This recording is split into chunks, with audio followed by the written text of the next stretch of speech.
Saudações a você que me ouve falando aqui dentro deste buraco. Alô, alô, alô. Sei que despertou mais um dia aí na superpopulação do abandono, da solidão, nesta sociedade do espetáculo. Hoje vamos transcorrer de forma extremamente leiga, com muitos rodeios, de muitas maneiras, o porquê o ser humano é mais feliz no meio bucólico, na natureza, que enquanto você tá aí vendo Neymar, vendo pornô de anão, vendo a nova tecnologia chinesa que permite nascer pelo na íris do olho, o teu tio Carlos todo final de semana vai para a represa do Capivari pescar, tá no meio roots, na natureza, sentindo o vento, a lama, pegando peixe, e é muito mais feliz do que Vossa Senhoria que aí me ouve. Hoje é 1º de janeiro de 2026. Eu não sei se você passou de branco, de azul, de verde, se passou pelado e ejaculou bem na hora da virada, mas eu gostaria que você ficasse aqui comigo. Vamos nessa, vamos junto. Vamos falar bastante e dizer nada, porque o objetivo deste Devaneio Radio, Devaneio Radio, gostei do nome, vou usar isso aqui, é esse mesmo, é a gente só discorrer e tentar entender ou subentender algo. A gente vai passar por muitos tópicos, vamos falar de reduções jesuíticas, vamos falar da Embaúba, que é a primeira coisa que eu vou falar. Vamos falar sobre a vida do Bosque, vamos ler A Vida no Bosque, né, ou Walden, que é um livro do escritor estadunidense ou americano, caso você prefira, Henri Thoreau, ou Thoreau. Quem que ele é Thoreau? Eu não sei, cara, mas vamos descobrir junto. Pois bem, vamos nessa. Embaúba. A Embaúba é uma árvore pioneira. E por que ela é pioneira, você me questiona? Ela é pioneira porque ela cresce em terrenos diversos e adversos. Ela tem fácil dispersão de sementes e cresce muito rápido. Em suma, quando a vida precisa da Embaúba, ela já está lá, de pau erguido. E o fruto dela, ela possui um fruto que é preferido por muitas aves. Mas também, além disso, que é um negócio que eu quero conversar, ela também pode ser utilizada de outras formas, como por indígenas para a confecção de um instrumento do sopro, no caso a trombeta. E o que eu vou fazer é pegar o cerne dessas duas ações, a do pássaro que come o fruto e a do homem que confecciona um instrumento. Veja, vamos tomar a Embaúba como a vida, ou talvez mais complexamente ainda como a psicoesfera, um lugar etéreo onde o homem extrai a sua matéria. Pensa aqui junto comigo. O pássaro, ele se apropria de uma parte essência da Embaúba, que no caso é o fruto. Ele não sente necessidade de buscar algo além disso, ele não altera inventivamente o corpo da árvore além da sua necessidade. Ele é categórico, superficial, retira o fruto, se alimenta e então ajuda a semeá-la. Já o homem indígena, ele também se apropria de uma parte essência da Embaúba, que no caso é a madeira oca, mas ele pode haver em múltiplas versões, né, da copa raiz. Ele a sabe, e caso ele não a saiba, ele experimenta, e assim ele altera o corpo da árvore conforme sua necessidade, inclusive inventiva, visionária, a do instrumento musical que usará no rito, que nesse meu papo é a tônica maior. O homem, ele é o double sapiens, né, meu amigo? Ele é o sapiens sapiens, ele pensa o pensamento.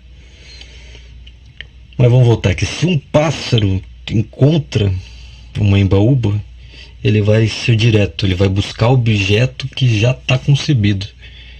Enquanto a gente possivelmente iremos além, moldaremos da embaúba e sua matéria uma outra matéria, que é menos estática, mais sutil, que já não é o tronco, sendo o tronco, mas um instrumento, uma trombeta, confraternização, magia, ancestralidade, cura, o divino. E a gente faz isso para tornar aquilo que não se traduz sensorialmente mais próximo de si e também dos demais. Mas tá, vamos lá. Onde que eu tô indo com isso? A nossa mente, ela é o dínamo que expressa o espírito. Ou seja, ela é aquela peça que pega o movimento, o acontecimento, os sentidos e transforma em energia. Mas antes de fazer isso, de gerar um produto através do espírito, antes desse espírito expressado, o nosso corpo funciona como um objeto mediador. E agora a gente vai falar do primeiro autor super bacana aqui, que é o Merleau-Ponty, que foi um filósofo francês que no seu livro Fenomenologia da Percepção diz que o corpo ele está em constante situação de distração e vertigem. E com isso a experiência interna ela só é possível por empréstimo de uma experiência externa, já que a gente não pode pensar um mundo sem antes o percebê-lo. Bem, nas palavras dele, não há vida privada da consciência, e a consciência só tem como obstáculo o caos. Ha, ha. Tá, eu não sei se você entendeu, parece bobo, mas para a gente pensar o mundo, a gente precisa primeiro senti-lo. Assim como quando tu é bebê, que ainda tem cara de joelho, tu sente o mundo através das mãos, né? Da boca, dos ouvidos. E quando as crenças dizem que somos co-criadores, hoje tem muito isso de coach falar, né? De pense positivamente, imagine sua próxima realidade, acredite que você já está vivendo aquilo. Quando dizem que somos co-criadores, eu acredito que o ponto principal não é tu mentalizar que você tem a mansão do Gustavo Lima, com uma asiática, 1 bilhão na conta, e tem que aturar agora um Lulu da Pomerânia por nome de Fifi. Eu acho que é algo mais simples, terreno, porque nossa mente e corpo estão co-criando a todo momento através do que vemos e sentimos. E dentro de tudo isso, a gente pode aperfeiçoar nosso espírito para que ele fabrique algo do nosso gosto ou não. E agora me contradizendo, além dessa coisa consciente, existe também uma supraconsciência que habita em nós, que está além do nosso subconsciente. E ela também porém produz algo que se sobrepõe ao seu criador, pois ela emerge significações não só do ambiente que a gente contempla, mas também do ambiente que a gente não contempla. É difícil explicar, né? Mas corriqueiramente a gente absorve coisas que a gente não pensa, que a gente não ativa o senso crítico para ela, mas ela cria signos dentro de nós, né? Você vai jogando ela numa gaveta lá que tu nem conhece. E, cara, isso é muito difícil de discorrer de forma leiga, mas pode ir desde um RPG de mesa que você inventa, né? Você tem essa parte inventiva, até um trauma que você desenvolveu por, sei lá, ter sido espancado por tua avó Ivonete. Ela tinha um bigodão quando tu era criança. E agora, quando tu vê uma lagarta, você sente medo, porque inconscientemente você vê uma embira e correlaciona com os pelos supralabiais de sua avó. Eu acho que é meio que isso. Beleza? Tô viajando, tô. Mas o que eu quero dizer com tudo isso é que o ser humano é complicado. Que clichê. Tá.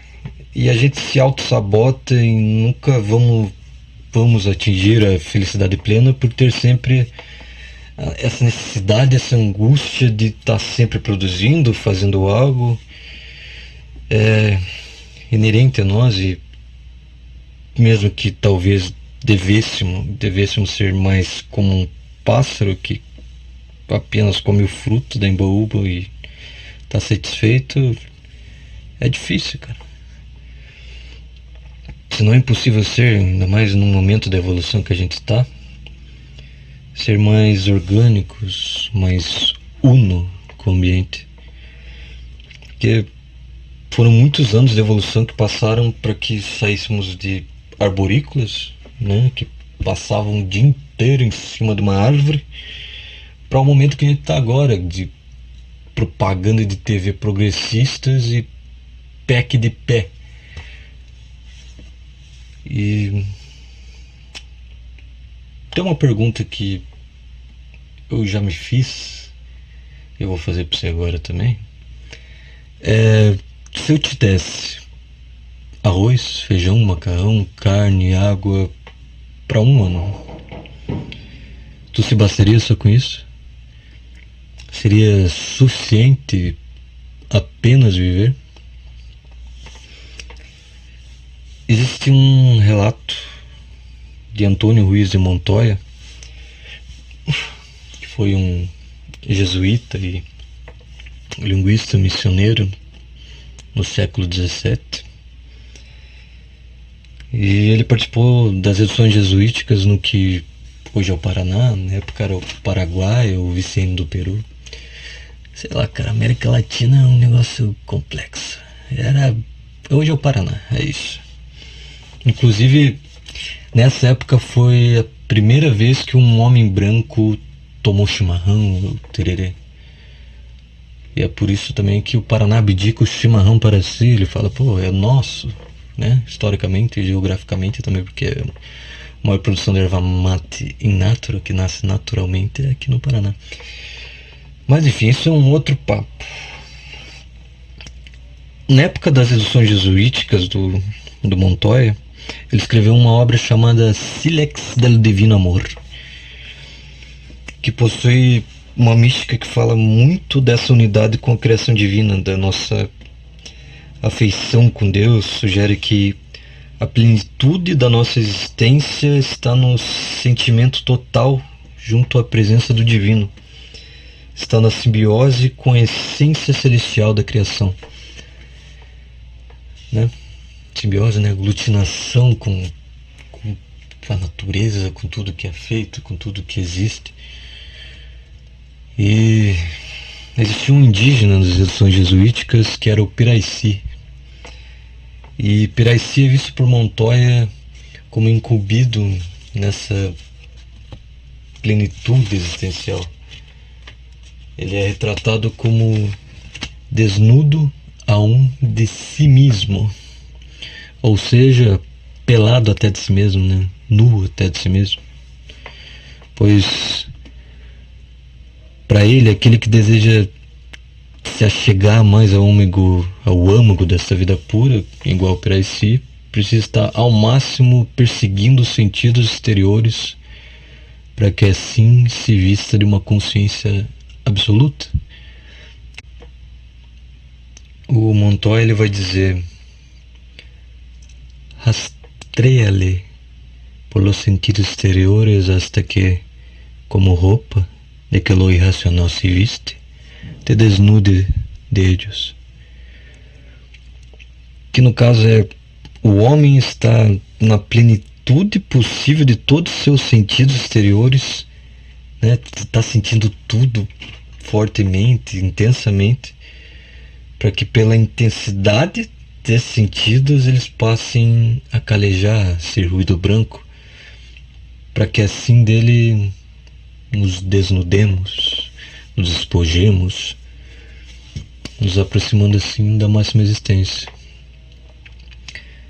O que Montoya ele encontrou em Praici é o que alguns chamam de estado de gnose. Eu não vou explicar isso, mas neste caso pensa como a compreensão da realidade através do êxtase. Informação para um garagem já, né, cara? A questão é que quando tu vê teus pais, tu mesmo, ou com outras pessoas planejando comprar uma chácara para ficar de boa, possuir um veleiro, ou então ter um hobby como fazer trilha, para estar no meio da natureza e, lógico, talvez nisso também levar aquela princesa pra morte, sentindo o ventinho acariciar teu testículo no topo do Marumbi. Isso nada mais é que o teu ser mais primacial dizendo onde tu deve estar para se bastar de tudo. Que os poucos segundos onde tu se esquece, se confunde com o momento, que tu se aglutina com o ambiente, vale mais do que 3 horas assistindo O Senhor dos Anéis, comendo Pringles e pensando, nossa, qual vai ser meu novo Air Jordan? E, cara, a real é que nós estamos nos tornando seres sintéticos. Bem, a gente já se tornou, né, seres androides a partir do instante que a gente acorda com o celular acoplado à mão e tudo que a gente vê à volta não é mais natural, mas sim fabricado para que a gente preste o nosso sangue às máquinas e consumamos coisas que não precisamos, mas que a vaidade precisa, e essa vaidade também é fabricada, né? Cara, a questão é que isso não é sobre a gente voltar a ser bonobo com a bunda suja de capim, trocando sexo com a fêmea por uma cabeça de alface. Acho que você sabe já, há muito, cara, muito se diz de usar a coisa e não ser usado por ela, é criar e não ser criado, é sobreviver sem precisar de artifícios inorgânicos. E novamente, se eu te desse provisão, irmão, para um ano, ter o suficiente para viver, te deixaria satisfeito? Thoreau, que é o escritor estadunidense do século XIX, ele passou 2 anos isolado numa cabana para escrever A Vida do Bosque, ou Walden. Se chama Walden porque essa cabana ficava na frente do Lago Walden, né? Beirava o Lago Walden. E nesse livro ele falou um pouco disso, né? Falou um tanto disso, e parafraseando ele, eu vou ler uns trechos aqui. E espero que você tenha paciência. Devaneio. Radio. Seria esclarecedor levar uma vida rústica e primitiva, mesmo em plena civilização aparente, ao menos para saber quais são as coisas mais necessárias à vida e quais os métodos usados para obtê-las. Pois os avanços dos tempos pouca influência tiveram sobre as leis essenciais da existência humana, visto que nossos esqueletos provavelmente continuam iguais aos de nossos ancestrais. Para muitas criaturas só existe uma coisa necessária à vida. Para o bisão das pradarias são alguns centímetros de capim saborosos e água para beber. E quando afora ele vai procurar o abrigo da mata ou a sombra da montanha. Nenhum animal exige qualquer coisa além de alimento e abrigo. As coisas necessárias à vida humana podem ser classificadas de maneira razoavelmente precisa, sob as várias rúbricas de alimento, abrigo, roupa e combustível. Pois apenas quando dispomos delas é que estamos preparados para enfrentar os verdadeiros problemas da vida com liberdade e alguma perspectiva de êxito. Hoje em dia, e neste país, como sei por experiência própria, as coisas necessárias à vida se resumem a umas poucas ferramentas, uma faca, um machado, uma pá, um carrinho de mão. E para o estudioso, uma lâmpada, material de escrita e acesso a uns poucos livros. E tudo isso pode ser obtido a um custo irrisório. No entanto, existem aqueles que vão para outro extremo do mundo, para regiões bárbaras e insalubres, e se dedicam ao comércio por 10 ou 20 anos, para só depois poder viver. Não só a maioria dos luxos e muito dos ditos confortos da vida são dispensáveis, como são francos obstáculos à elevação da humanidade. Quanto a luxos e confortos, os mais sábios sempre levaram uma vida mais simples e frugal do que os pobres. Os filósofos antigos, chineses, hindus, persas e gregos, formavam uma classe jamais igualada em sua ausência de riquezas exteriores e abundância em riquezas interiores.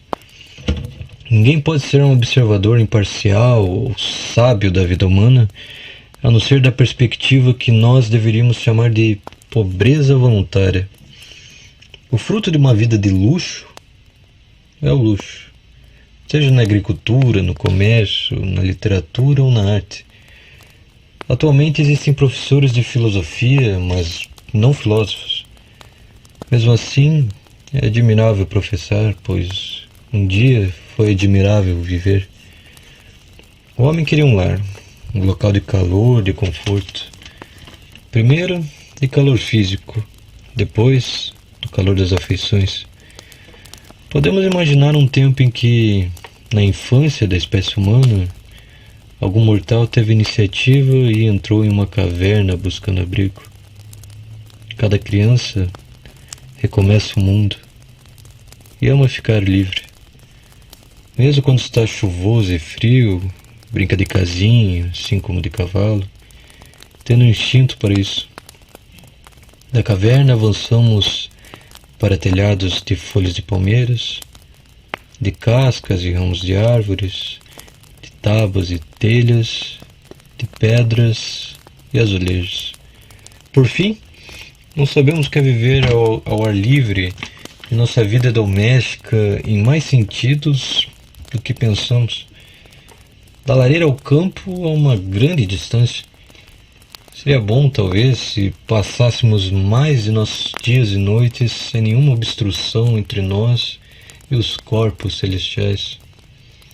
Os pássaros não cantam em cavernas, nem pombos alimentam sua inocência em pombais.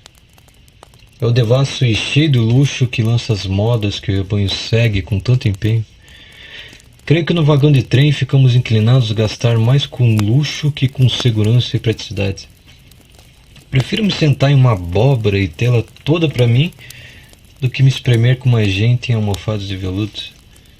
Prefiro andar pela terra em uma carroça puxada por um boi, com ar circulando livremente, do que ir para o céu em um vagão luxuoso e respirar malária por todo o caminho.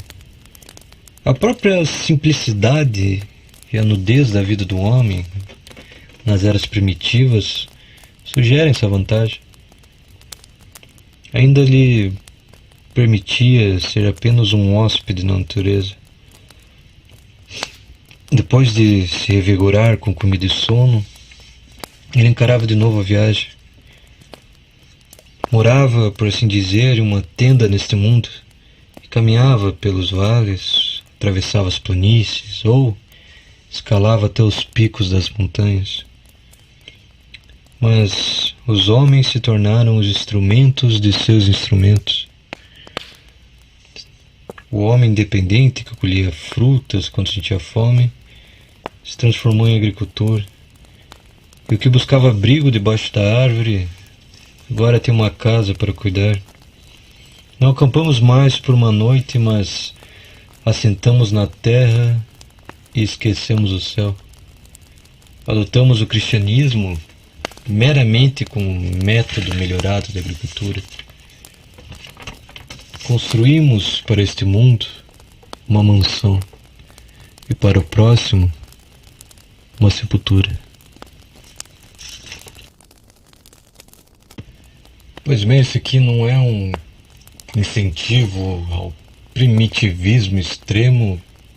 Não quero que você seja um novo Kaczynski, né? Um Nabomber que morou dentro de uma cabana sem eletricidade, querendo fugir da sociedade, enviava bombas para endereços aleatórios, matou 3 pessoas, escreveu aquele manifesto interessantíssimo, né?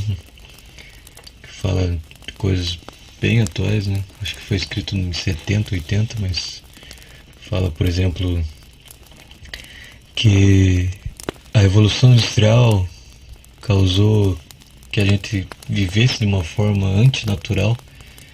Então eles nos dão um antidepressivo para que a gente se amorteça, né? E passe a viver ainda dessa forma antinatural que a gente não nasceu para viver. E isso aqui eu acho que é uma mensagem para mim, para os outros, de se ter equilíbrio e, novamente, pontuando isso, reforçando, de usarmos e não sermos usados, de não se enforcar com o cabo do celular, se prender ao palpável, lembrar de estar presente onde a gente está e que as coisas não precisam ser sempre espetaculares, o melhor do mundo, o mais apresentável, o mais maneiro, algo que não esteja sujeito a erros e, sobretudo, que a vida por si só ela pode se bastar, se tu deixar que assim seja, pelo menos, né? A gente precisa saber galgar o simples, criar o suficiente com o que está à tua volta, estar satisfeito com o que é necessário e sorver, né? Sorver o tutaninho que é na verdadeira existência, buscar paz no que é natural e não nas fabulações que o mundo moderno nos força a fazer, ou então se deixar, né, cair nas armadilhas do consumismo e tá muito esperto nessa questão aí de obsoletismo fabricado, hein? Cara, até as lâmpadas antigamente eram fabricadas para durar um monte. Hoje em dia elas já saem da fábrica com data, meu irmão. Elas têm que funcionar 30 mil horas para você, otarinho, aí comprar de volta. Assim como o iPhone, né? Ele já é programado para não servir daqui poucos anos. E até mesmo quando você vai escovar os dentes, né? A boquinha da pasta de dente ela é maior para você gastar mais, cara. Até isso os caras pensam, meu. E entendendo, né, que somos carne, não metal. Cara, eu vou encerrar com o primeiro livro de Enoch. No primeiro livro de Enoch, uma história que muito provavelmente você já conhece, quando os anjos descem para a terra para se casarem com mulheres humanas, nascem os nefilins, ou daquela história que você provavelmente já conhece. Mas eles também, além disso, eles trazem, além de coabitar, né, de copular com fêmeas humanas, eles também trazem conhecimento. Eles ensinam feitiçaria às suas esposas, astronomia aos homens, os movimentos da lua, do sol. Mas onde eu quero chegar, um dos anjos, que se chama Azazel, ele ensina o homem a metalurgia, a confecção de joias, de tintura, perfumaria em geral. E com isso o mundo passa a viver em guerra, o ser humano se torna escravo da vaidade, e a nossa queridíssima tecnologia ela vem como transgressão e não progresso. E o livro de Enoque, ele foi escrito 100 anos antes de Cristo, pelo menos, né? Tem alguns que falam que é até 300 anos antes de Cristo, mas eu acredito que pelo menos 100 anos de Cristo é uma data muito boa para você relevar um negócio desse, né? Que já foi pontuado muito antigamente e hoje em dia está em fase quase que alarmante, né? O Kaczynski, que a gente acabou de comentar, falou que o ser humano, em dado momento, criaria um sistema tão complexo que apenas a inteligência artificial poderia gestionar. E olha onde a gente tá, cara. Como pode, né? Essas coisas antigas, que adivinha as coisas e tudo. Então é isso. Vamos ler aqui o livro de Enoque. E nos despedimos em seguida. Então eles tomaram esposas, cada um escolhendo por si mesmo, as quais eles começaram a abordar e com as quais eles coabitaram, ensinando-lhes sortilégios, encantamentos e a divisão de raízes e árvores. E as mulheres conceberam e geraram gigantes, cuja estatura era de 30 cúbitos. Estes devoraram tudo o que o labor dos homens produzia e tornou-se impossível alimentá-los. Então eles voltaram-se contra os homens, a fim de devorá-los, e começaram a ferir pássaros, animais, répteis e peixes, para comer sua carne, um depois do outro, e para beber seu sangue. Então a terra reprovou os injustos. Além disso, Azazel ensinou os homens a fazerem espadas, facas, escudos, armaduras, a fabricação de espelhos e a manufatura de braceletes e ornamentos, o uso de pinturas, o embelezamento das sobrancelhas, o uso de todo tipo selecionado de pedras valiosas e toda sorte de corantes, para que o mundo fosse alterado. A impiedade foi aumentada, a fornicação multiplicada, eles transgrediram e corromperam todos os seus caminhos. Então é isso. Valeu. Em resumo, em vez de ficar o dia inteiro na DMzinha em busca da prometida no Instagram, toma um tempo, sei lá, vai para um parque. Às vezes, sei lá, você gasta um tempão numa série, num anime que você depois de uma semana você vai esquecer tudo. Não é mais fácil ir em contato com a natureza, mesmo que seja pro ócio, e se habituar a habitar o presente de uma forma significativa. Eu não sei se é, mas tô a fim de descobrir.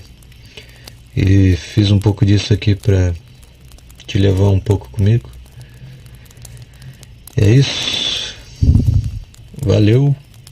E não esqueça que existem formas muito mais simples de se sentir realizado do que costuma empurrar pra gente.